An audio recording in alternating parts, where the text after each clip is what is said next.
locking on YouTube. If I want to see the full game on any of the past games I played, any past scary game, I have them recorded except for one. Except for one. But if you want to see those past scary games, they should be on the channel after this upload of this video. YouTube, it's your boy Jump Meech back with another fucking video, man. See, we got Mysteries of the Internet. Nick Crowley. W fucking Nick Crowley. Let's fucking do it. Final video became scenes that may be upsetting. The girl at the door. What the fuck? It's the 22nd of November, 2019.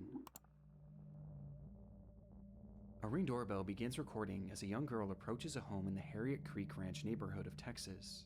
The fuck? It's pitch black out, and the girl is seen all alone, which by itself is strange enough, but it's moments later that this footage becomes truly concerning. What happened?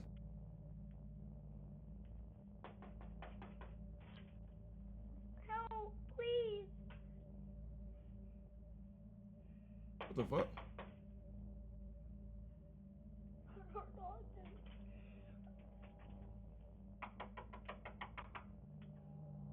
What time is this? She was begging for help, Yeah. putting her hand against the door, all the while continuously turning her head around, as if she was expecting someone to come up behind her. The footage then comes to an abrupt end, only to start again seconds later. But this entire time, no one answers that door. The wait was just too unbearable for the child, as she then took off.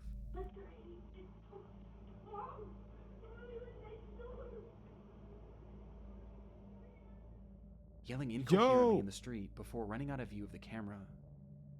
Frustratingly, this footage was only viewed by the homeowner well after the fact, and reports seem to indicate that this was a property that they rented out rather than lived in, with it being unoccupied on that night. But after seeing the video, the homeowner immediately contacted law enforcement and shared the video online in the hopes that more information would come forward. Damn. As it seems that neither they nor the police had any idea who this child was or why she needed help. But since these clips were first shared, these questions have still yet to be answered, at least publicly, as there have been no updates from law enforcement. There's no Ring cameras across the street? No one got cameras across the street? There's somebody light on right here. What the fuck?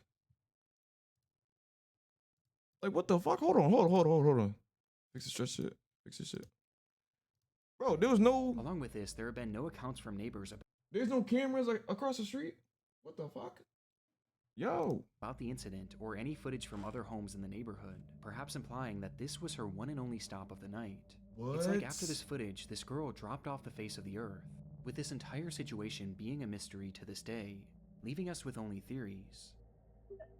The first and most popular theory is that this girl was an escaped victim of kidnapping, or perhaps an abusive household, and had run to the closest home to ask for help. We've seen situations like this many times before, with the most popular example at the moment being the case of Ruby Frankie, whose son escaped their house and ran to their neighbor for help. Wondering if you could do 2 favors, taking me to the nearest police station. Well, actually, just one's fine. This certainly falls in line with this girl's behavior, as she was clearly scared about someone or something following her, hence why she kept looking back. And given that there have been no updates to this case, and that seemingly no one else saw her that night, You know who that is? it would indicate that whoever she was running from had recaptured The her shortly YouTuber? after. Oh, the YouTuber? And what makes this theory even more horrifying is that many online users believe that this girl isn't the only person shown in this footage. What? Help, please. As in the background, some can see what appears to be movement behind the bush, and potentially even a figure. What the fuck? Please help. Yo! Y'all see that shit? Yo, you gotta look like right here. Look like right here, my nigga. Look at that shit. And potentially even a figure. Look! Yo!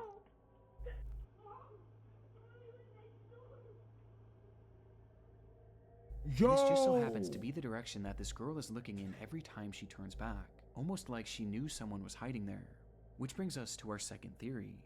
Damn. That this entire thing was a setup. The belief here is that this girl was coerced into going up to a stranger's home to beg for help, so that when this unsuspecting homeowner would open their door, those people who made the girl do this would then rush into the home and rob the person. This could What? explain why she was looking at that bush so frequently, as that's where this person or these persons would have been hiding, and she was looking to them for guidance, perhaps unprepared for the homeowner not to open their door. Both of these theories are disturbing in their own right, and both clearly indicate that this girl is in need of help, regardless of what the situation is. But still, there's been no confirmation as to what ever happened to this child, even despite the public interest. One of the biggest talking points online came from some theorizing that this girl might be Serenity Denard, a then 9-year-old girl who had gone missing in February of 2019 from a children's facility in Nah, South that's not the same Dakota, person. who looked eerily similar to the child shown in this video. Damn. Within my research, I was able to find a Facebook post from one of Serenity's mothers, who shared that they were in fact aware of the video, and that they had actually contacted law enforcement about it. And in her post, she claims that investigators told her that the girl had been identified at some point, and that she had lived in that neighborhood, with there being no further elaboration as to why she was asking for help. Damn. This is quite literally one of the only updates I was able to find, but unfortunately it was one that I wasn't able to confirm, and it also fails to explain what exactly happened to this girl, leaving this footage and this entire scenario as one of the many mysteries of the internet. Oh shit. Mysteries of the internet. Throughout my time here on YouTube, I've stumbled across some of the most frightening things on the internet, but one of the discoveries that scared me the most was my own personal information, just out there in the open on random sites that could Nick be Crowley, accessed bro. by anyone. This W. is all Nick because Crowley. of data brokers who sold my Nick Crowley. But yo, gotta lock in, gang. If you want to see the full video, if you miss anything through ads, tap in on my YouTube. This is going on YouTube. GG's. either. All right.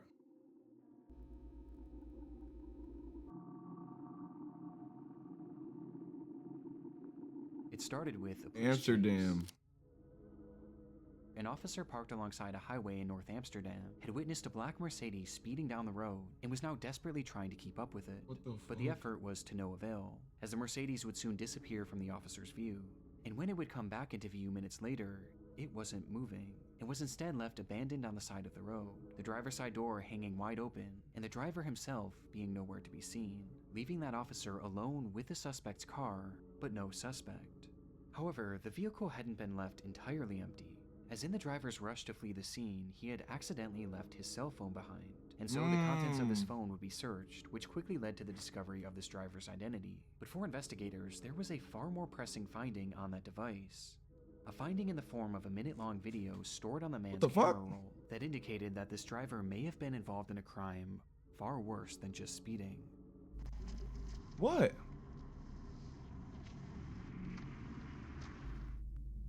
The footage was taken inside a different vehicle and showed an unseen driver holding up his cell phone alongside another man in the passenger seat. The camera was focused on a car in front of them, with both men seeming intent on catching up with it. As in the moments before this recording started, something had happened between them, which the men inside this car felt they had to get revenge for. What?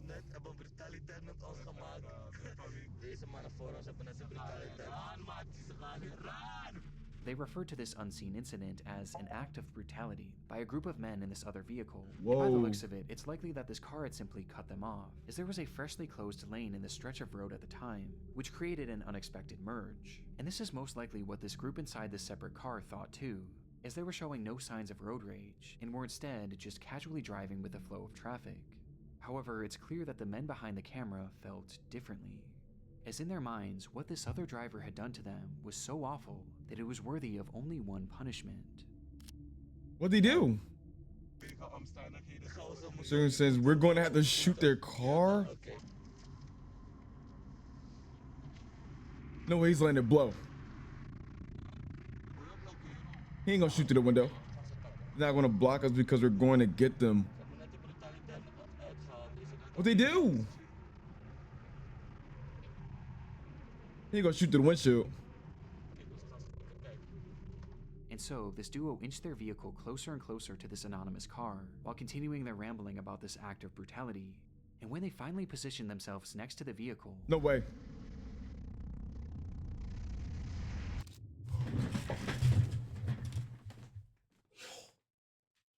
What the fuck? What the fuck? He wanna let that shit... Yo! Yo! Yo! Yo, The man in the passenger seat what the brandished a fuck? pistol and pointed it directly at the driver of this vehicle. Yo! The footage from here is incredibly shaky, and the window had been rolled down, causing the audio to peak and become distorted and indecipherable. What? Yo! Because of this, it's hard to say for sure what happens next, but it appears that the The man way he holding shot the him. gun attempts to fire the weapon before pulling it back into the car, cocking the revolver once more, and firing again. Yo!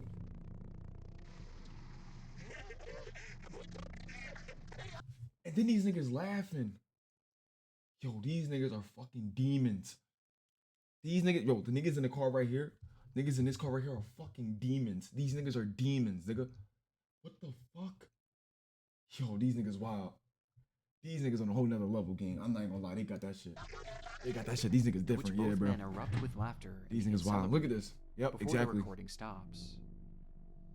These niggas Based on the crazy. footage, it's unclear what happened to the driver of this vehicle or the other occupants, and finding this information became priority 1 for law enforcement. In their research, they determined that this video was shot on May 12, 2014? 2014, at around 9:40 9:40 p.m., 1 full month before they had stumbled upon it, and it had been taken on the A1 highway near entrance 2101. And yet, when they checked their files to match this information with any of their cases, they realized that there was no record of this incident. This crime had never so much as been reported, despite it seeming to depict a shooting in the middle of a busy highway. So this crime never fucking happened? Or no, it never got reported. No one called police? They just said boom. They just did boom, boom. No one called the police? Nah, no one called police. To make matters more confusing, police were able to track down the men who took this video and Okay. carried out the actual attack. Okay. And yet neither of them claimed to know what happened to the people that they shot at, and both What? refused to elaborate any further, leaving investigators in a strange position. They had undeniable proof of a crime, one that at the very least was attempted murder, and they also had their suspects. They just didn't have any victims. And so they studied the What? footage even more, which is when they made a disturbing revelation about these victims. Yeah. Throughout the video, the perpetrators refer to the people within this car as a group of men. And while the footage we have today has the occupants' faces blurred, they were able to conclude that the driver was in fact a man. However, they discovered that the passenger next to him is clearly a woman wearing a headscarf. And most shocking of all, in the back seat was what appeared to be A child? a child. Meaning that they had been Damn. shooting at what, in all likelihood, was a family. Damn. Police released this video to the public later that year under the name Amsterdam Sheet Incident Ringway A10, or Amsterdam Shooting Incident on Ring Road A10, where they revealed The fucking police uploaded this shit on fucking YouTube? What? Yo, this y'all footage niggas that disguised crazy. the voices and faces of the perpetrators for unknown reasons. And in releasing this, they asked the public to come forward with any information that could help identify this family. They asked for witnesses on the scene, car repair shops that may have fixed a car with bullet holes, any hospitals that had shooting victims on or around that day, and most importantly, they asked for the family inside this car to come forward, as without their testimony, convicting these men was nearly impossible, as it wasn't fully clear what crime they'd even committed. That was 11 years ago, and to this day, no one has come forward, leaving us. So let me get this straight. The victims are not reporting the shit. No one around them reported the shit. They are these niggas they're minding their business so much to where they don't even want to report the crime that another person committed, bro. With only These niggas are theories. locked in, bro. This The is first wild. theory is that the people shot at in this footage may have been undocumented immigrants, or perhaps one of them had a warrant out for their arrest, meaning that if they were to report this crime, They would or have if been they were in- to have gone to the hospital with a bullet wound, Ooh. then police would have certainly got involved, and in turn they would have gotten in trouble as well, essentially forcing them to Damn. stay quiet as saying anything would put their freedom in jeopardy. Damn. Another theory is that the shots may have simply missed the vehicle, and the driver decided not to report it, with some believing that this whole situation was no big deal. But to me, this doesn't seem like something that would be so easily brushed off, especially because a child is involved. though it is Yeah. possible that perhaps this family was afraid to report the crime, as they clearly knew how dangerous these men were, and feared that reporting this crime would only further put a target on their backs. And finally, there's the theory that this weapon never fired at all. This thing right here. What if he just shot blanks? What if the gun these niggas wherever the gun he got it from, what if he just gave this nigga blanks? And he was just shooting blanks? That would be some funny shit. That would be funny, but that's messed up. But this is where the audio year was becomes a 2014. major factor, as it's extremely difficult to make out the sound of gunshots, as the gun was literally outside of the vehicle when it was seemingly being fired. But it is worth noting that investigators working the case seemed confident that the weapon fired at least once, and I also personally hear a distinct popping sound at the end. Ooh, yeah, that was a shot. But it's hard to say for sure. And it also is possible that this group was using blanks, with us all being an That's what I'm attempt to saying. trick the other driver into thinking that he was in danger. But even with these theories, we still have no idea the fate that befell this family, and it's clear that they have no desire to come forward, for reasons we just don't know. Which leaves the Amsterdam shooting video, an internet mystery that may never be solved. Damn. That's crazy. What the fuck? Urgent, I need help, Whoa. please. Whoa. Let me move my camera. Let me pull that right here. I'm gonna put it right here. I'm gonna put it back up top. I'm gonna put it back up top. I'm gonna put it back up top. That's a subreddit. Urgent, I need help, please. We are from Urgent, I need help, BSAS, please. West Zone, Castelar, San Juan neighborhood. What the fuck? Her name is Emma Rosario Culk, who's been missing since Friday, June 12th. If you saw her, please call. Any information will be appreciated. This post was made to the subreddit r/Argentina on June 16th, 2020 by a user named u/Naram, who asked for the public's help in finding a missing woman named Emma Culk. And in the comments, he would offer more context, saying, "She went out to buy something and never came back. She was last seen here in the neighborhood. Sanchez and Pavan is the area where she went to buy something. She was dressed in the clothes that she's seen in the photo. She was carrying her wallet with her ID and a cell phone." Quickly, the post was inundated with concerned citizens wanting to help in the matter, with the gravity of the situation being made even greater, as earlier that day, Naram had made a similar post, which revealed that Emma Culk was actually his mother. This revelation only made the post more important, as people left comments offering support and encouragement, with many even providing advice on how he could potentially track her down, to which Naram seemed genuinely grateful. Across the entire internet, this seems to be the first post ever made on Emma's disappearance, but it would be far from the last, as people spread this information far and wide almost immediately after Naram's post, which was also followed by several local news reports, which proved that Emma was in fact a real person and was in fact missing, with these articles mentioning something that her son had not, that she was feared to have been taken. What? The only thing we know for sure is that she went into her house, left her bike, and for some reason went out but did not come back in. Apparently, she did not leave on purpose, and that is what worries us the most. Things were clearly very concerning, and the tension of the situation only increased as a day passed. And then too, with Naram vowing to keep everyone updated on the status of the search. And sure enough, right after this update, Naram's missing mother would finally be found. Where? The worst news, Emma Rosario Culk was murdered. She had been missing since June 12th. Her son killed her with stab wounds and then buried her in the backyard of his house. He was arrested. Rest in peace, Emma. Emma Culk had been found.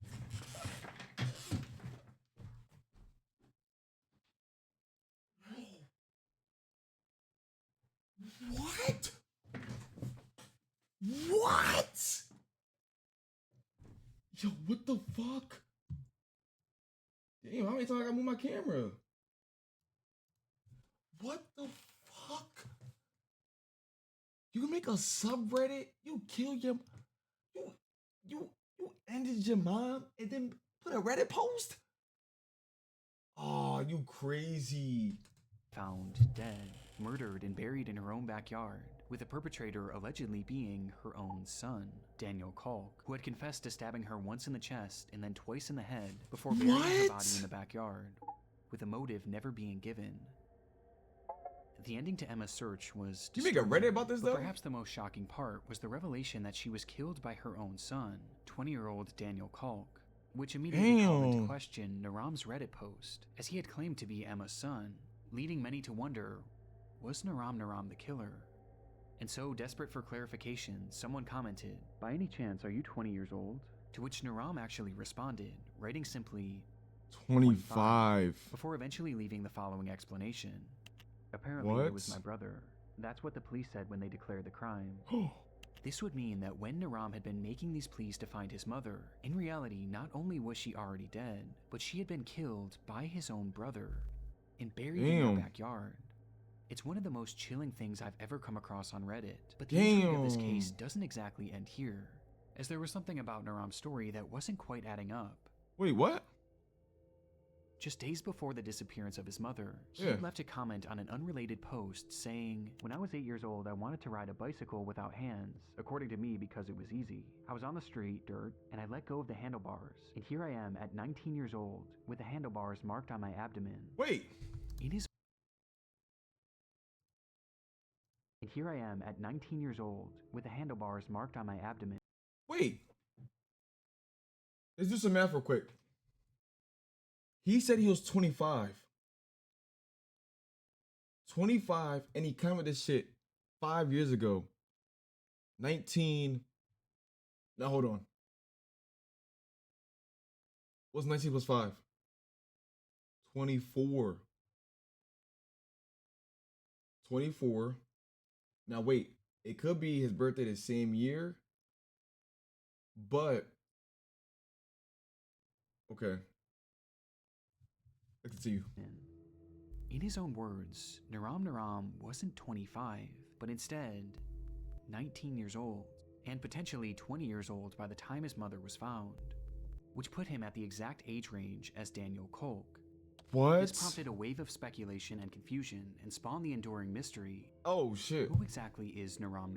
I'm tweaking. I'm thinking of right now. Making things even stranger, digging deeper into his posting history, you can find another comment where he claims to have been working the same job for 6 years, which seemed to contradict the idea of him being 20, thus prompting even more confusion, which eventually What? caught Naram's attention, who responded by stating, "I didn't write that. It must have been my brother. I don't use this social network. I only used Whoa. it twice for a work issue, and now because my mother disappeared. This account is not mine." This recounting of What? events made Naram's initial story even more twisted, as if this was What? true, then not only was it his own brother that killed the mother he was looking for, but he was literally using that same brother's account. And again, this gets stranger. Around the same time, Naram would thank the internet for its help on the case, and then proceed to swiftly disappear, leaving the account untouched for over 2 years. But this Damn. silence would be broken in 2022 when they suddenly returned, with their posts being slightly unhinged, gloating about their internet status, and bizarrely lashing I'm going to eat your mom at any moment. What the fuck? What? Y'all seen that comment? I'm famous, dad.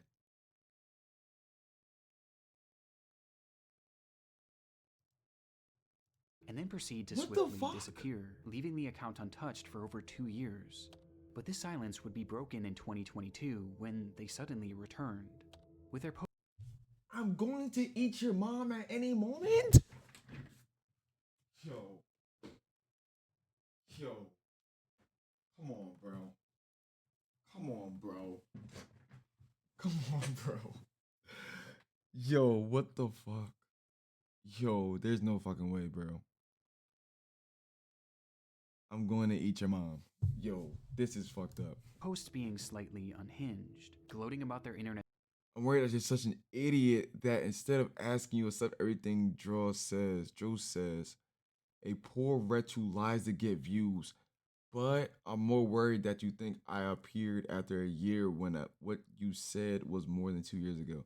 So not even your notion of time is right. And what absolutely worries me is that I'm going to be your stepfather on top of that. What the status, fuck? bizarrely lashing out at random users who questioned him on his past and present motives. not reading all that. And in these ramblings, he would drop the bombshell that he wasn't actually Emma's son. He now claimed to be Daniel's best friend.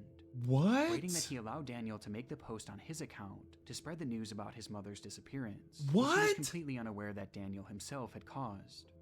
This was the last real update in this case, and it only threw more fuel on the fire of this mystery, with people wondering what version of events, if any, were true.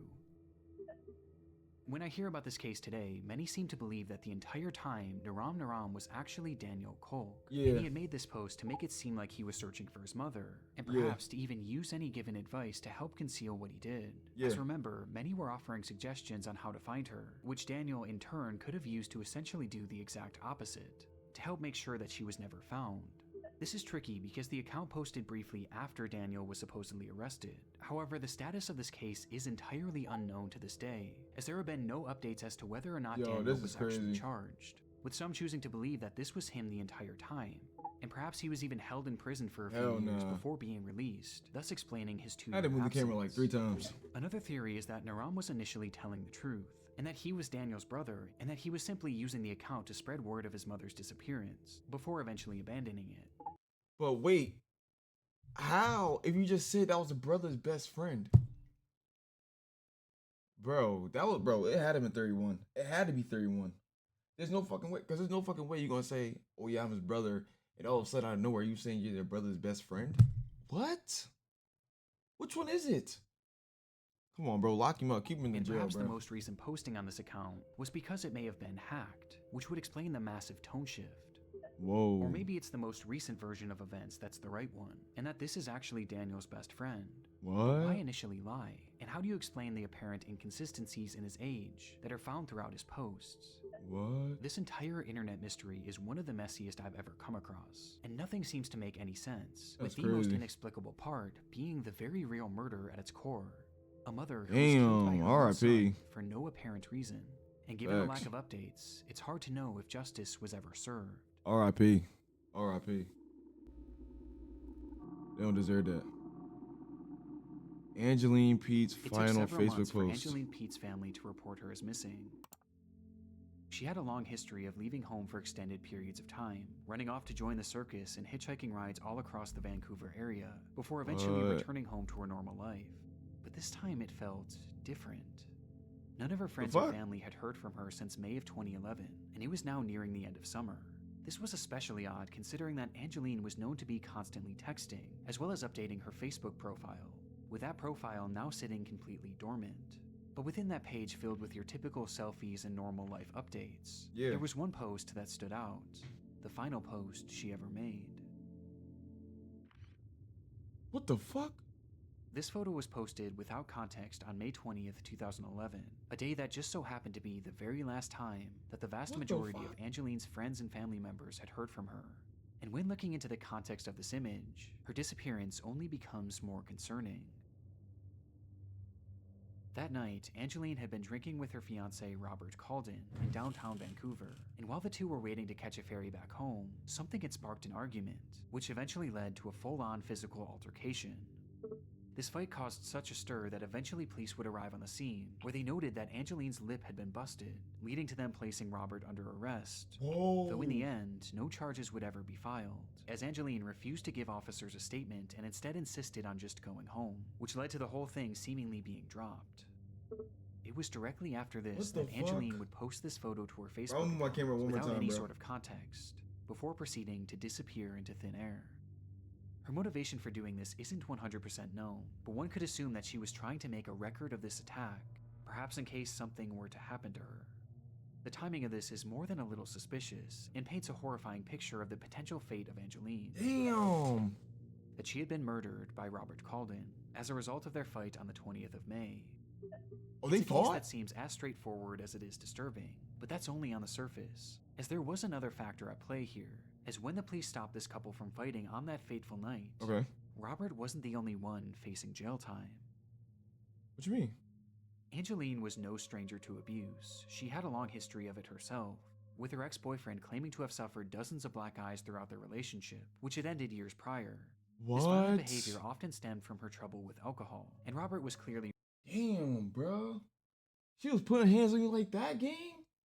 40 black eyes? Yeah, bro, you wildin', gang, no bullshit. One and the same, with the two forming an extremely toxic relationship that often ended in one or both of them getting hurt.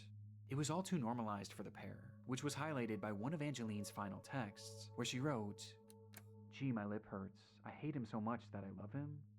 Now, I do want to make it clear that this is in no way meant to come across as victim blaming, but this is vital information for this case, Damn, as Angeline's homie. history with violence had landed her in prison numerous times, What? most recently in 2009 when she was arrested for getting into a massive bar fight. This arrest in particular is noteworthy, as it carried with it multiple conditions, one of which was that Angeline was given a 9 p.m. curfew, and the Damn. other was that she was not allowed to drink, with both Okay. of these conditions being broken on the night of May 20th, when police intervened in her and Robert's fight. This meant that Angeline was now likely going to be reincarcerated, and sure enough, that same night, officers arrived at her home to question her on the matter, but she failed to answer the door, which led to a warrant Wow. being made for her arrest 5 days later on May 25th. Good. That day, a squad car pulled up to Angeline's apartment to bring her into custody, but Okay. when police entered the home, they would only find Robert, who just so happened to be on the phone with her. And officers claimed to have spoken with Angeline during that phone call, where they advised her to turn herself in, though she Damn. claimed that she was no longer in the area, and eventually hung up the phone. What? This would be the last time that officers would speak to Angeline Pete, and seemingly according to Robert, she returned home and left the very next day on the 26th, and never came back. This whole revelation muddies the water in this case, and provides us with our second theory, that Angeline Pete had run away to avoid reincarceration. But there's something unusual to me about this phone call with police. Now, there's hardly any information about this case online, but from all the articles that I've read, it seems that no one in Angeline's life had heard from her after this photo was taken, with the exception of Robert. And when police spoke with her, it was only over the phone. They too hadn't laid eyes on her since the night of May 20th, prompting some to wonder if Robert had arranged for some sort of decoy to make this phone call. Though, however it happened, since that phone call, there has been no activity on any of Angeline's online accounts, and she has never deposited or spent a single cent from her bank account. From that point on, she's been essentially invisible. That was 15 years ago, and today we still have Damn. no concrete answers as to what happened to Angeline Pete, with some taking this as a sign that something sinister had in fact happened to her, as how can you go that long without leaving a trail, and without at least trying to come back? Especially in Angeline's case, as she was a mother. Angeline had a 7-year-old She son was a- who she was had a by far the son. most important thing in her life. At the time she went missing, this child was staying with her father, Angeline's former partner, but she still played an incredibly active role in his life, and she wanted to be as involved as she possibly could be. And yet, after 15 years, she's made no attempts to try and reach out to him. Again, Wow. people have taken this as a sign that Angeline has perhaps been killed. And it isn't just Robert who they think might have done this, as some believe that she may have been killed by someone that neither they nor Angeline even knew. As I mentioned previously, Angeline had a habit of hitchhiking, and she was known to do so in a way that was overtly dangerous. And interestingly, there were some unconfirmed sightings of Angeline after she went missing, with some reportedly seeing her in Port Hardy and Grand Perrier, areas that she would have had to catch a ride to. Now again, these are totally unconfirmed sightings, but what's so chilling about this is that if she had been hitchhiking through those areas, then she likely would have found herself doing so along Highway 16, which is now known as the Highway of Tears. Whoa. Without getting too deep into this stretch of road is notorious for its disproportionately high number of women who have gone missing on it, and especially What? indigenous women, with Aboriginal organizations claiming that as many as 40 indigenous women have been killed or kidnapped while on this stretch of road. And coincidentally, Angeline was an indigenous woman herself, who may have found herself hitchhiking on that very road. Damn. Damn. Nah, bro.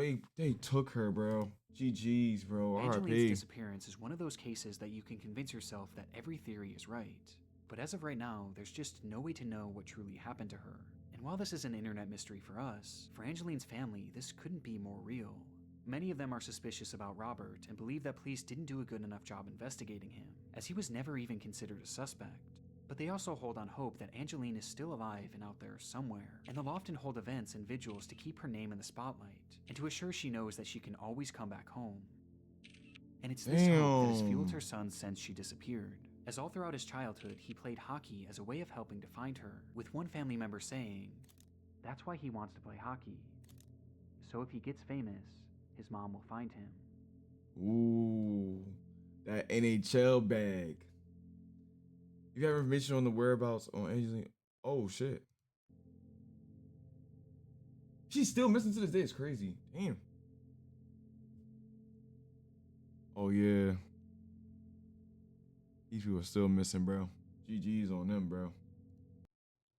Damn. They still missing to this day, bro. Damn. Yo, this is for YouTube too. If y'all fuck with the content, yo, daily streams, tap in. We always live on Twitch, man. We getting bigger. We getting better. GG's.